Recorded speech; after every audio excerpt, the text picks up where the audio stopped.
So in this video I'm going to show you how to hire employees in Shadow 1. So what we need to do is we need to come to this place where the hotel is and the taco ticklers. So if you are there in front, then walk to the ATM, go down and to the left, and there you will find a door which is normally closed like this. Now you will see that opening sign, it is open from 6 p.m. to 6 a.m. So only in the nightly hours this building will be open.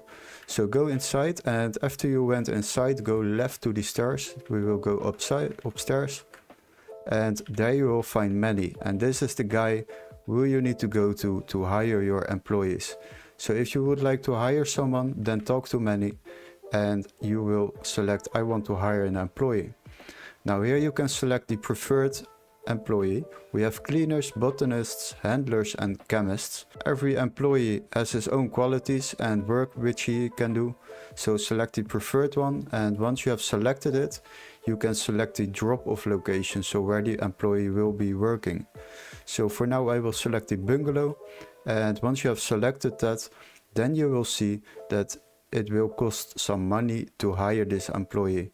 So accept the deal, and now this employee will be delivered at the bungalow, so you can assign him for the next steps. And that is basically how you hire employees in Shadow 1. Hopefully this video was helpful. Don't forget to like and subscribe, and we would love to see you in our next tutorial. Cheers guys!